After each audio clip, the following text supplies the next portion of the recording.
2. kapitola. Nebukadnesarov sen o soche. V 2. roku svojho kráľovania mal Nebukadnesar sny. Jeho duch sa znepokojil a nemohol spať. Kráľ rozkázal zavolať veštcov, zaklínačov, čarodejníkov a chaldejcov, aby mu porozprávali jeho sny. Prišli a postavili sa pred kráľa. Kráľ im povedal: Snívalo sa mi a môj duch je znepokojený túžbou poznať ten sen. Chaldejci povedali kráľovi po aramejsky: Kráľ, žij na veky. Rozpoveď svojim služobníkom svoj sen a my ti vysvetlíme jeho význam. Kráľ Chaldejcom odpovedal: Slovo, ktoré vychádza odo mňa, je nezmeniteľné. Ak mi nevyrozprávate môj sen a jeho význam, rozsekám vás na kusy a vaše domy obrátim na rumovisko.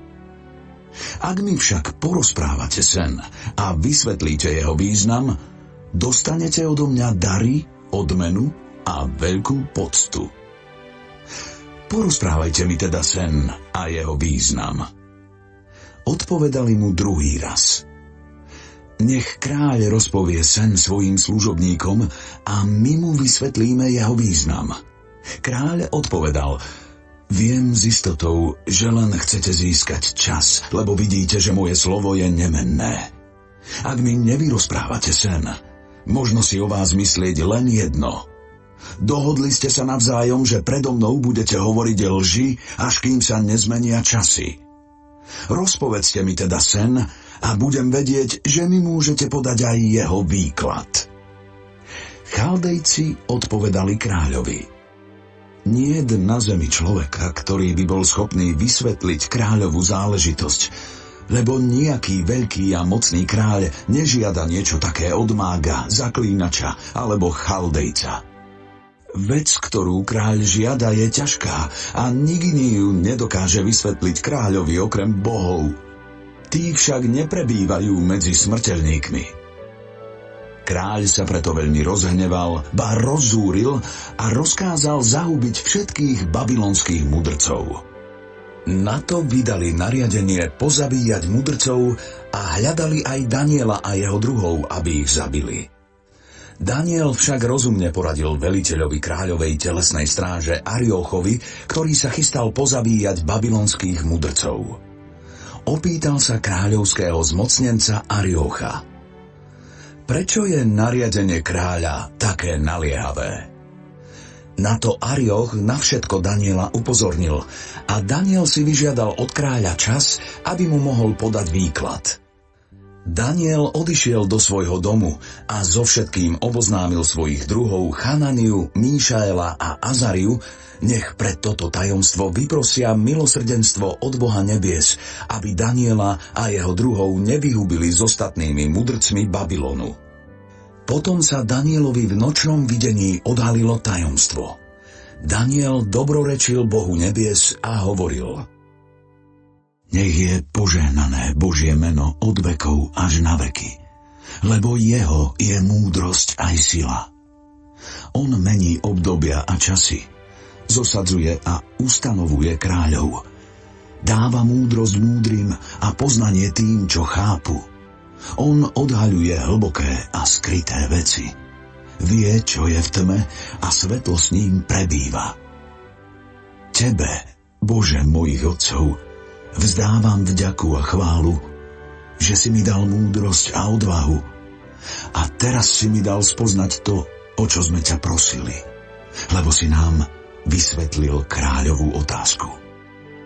Daniel teda išiel k Ariochovi, ktorého kráľ poveril vyhubením babylonských mudrcov a povedal mu: Nevyhub babylonských mudrcov, zaveď ma pred kráľa a ja mu sen vyložím. Na to Arioch urýchlene predviedol Daniela pred kráľa a povedal mu: Našiel som muža z judských zajatcov, ktorý by mohol kráľovi rozpovedať sen a jeho význam. Kráľ povedal Danielovi, ktorého meno je Beltšacar: Máš schopnosť vyrozprávať mi sen, ktorý som mal, a vysvetliť mi ho? Daniel kráľovi odpovedal: Tajomstvo, ktoré kráľ žiada, nie sú schopní kráľovi vysvetliť mudrci, zaklínači, mágovia ani vešci. Je však Boh na nebi, ktorý odhaľuje tajomstvá a oboznámi kráľa Nebukadnesara s tým, čo príde v neskorších dňoch. Toto je tvoj sen a videnia, ktoré ti prebiehali hlavou na lôžku. Kráľ, na lôžku ti prichádzali myšlienky o tom, čo sa má udiať neskôr. Ten, čo odhaľuje tajomstvá, dal ti vedieť, čo bude. Čo sa mňa týka, toto tajomstvo mi nebolo odhalené preto, že by moja múdrosť prevyšovala všetky živé tvory, ale aby bol kráľ oboznámený s významom sna a spoznal myšlienky srdca. Ty, kráľ, videl si akúsi mohutnú sochu.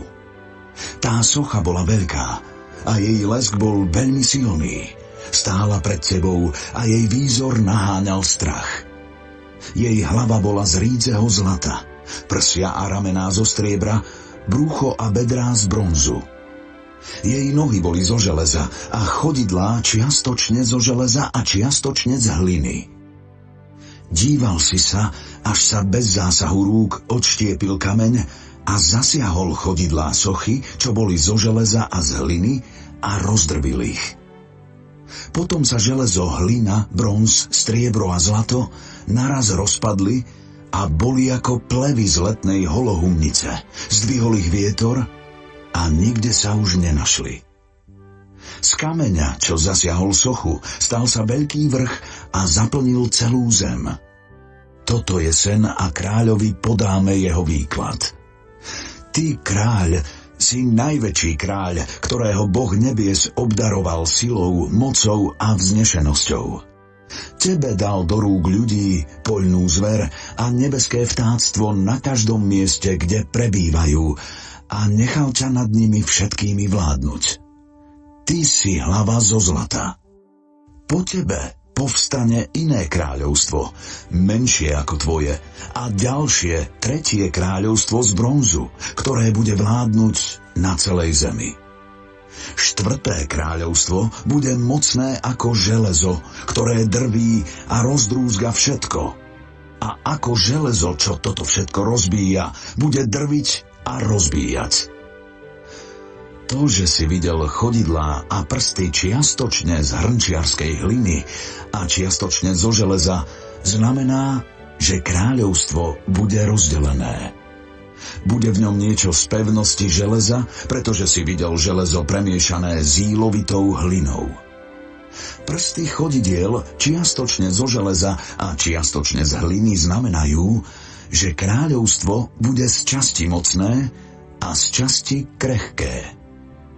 To, že si videl železo zmiešané s jílovitou hlinou, znamená, že sa síce budú medzi sebou miešať, ale nebudú súdržní, tak ako sa železo nespojí s hlinou. V dňoch týchto kráľov Boh nebies dá povstať kráľovstvu, ktoré bude trvať na veky, nebude zničené a nebude patriť inému ľudu. Rozdrví všetky tie kráľovstvá a skoncuje s nimi. Ono však bude stáť na veky. To, že si videl kameň odštiepený z hory bez zásahu rúk, ktorý rozdrvil železo, bronz, hlinu, striebro a zlato, znamená, že veľký Boh oboznámil kráľa s tým, čo nastane.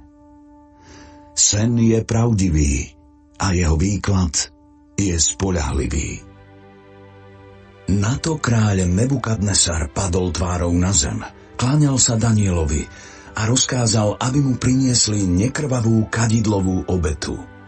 Kráľ Danielovi odpovedal: Naozaj, tvoj Boh je najvyšší Boh, Pán kráľov, ten, čo odhaľuje tajomstvá, keďže si bol schopný odhaliť toto tajomstvo. Potom kráľ Daniela povýšil, dal mu premnoho veľkých darov, ponechal mu vládu nad celou babylonskou provinciou a urobil ho hlavným predstaveným všetkých babylonských mudrcov. Daniel si od kráľa vyžiadal, aby do spravovania babylonskej provincie zaradil Šadracha, Mešacha a Abednega. Sám Daniel však ostal na kráľovskom dvore.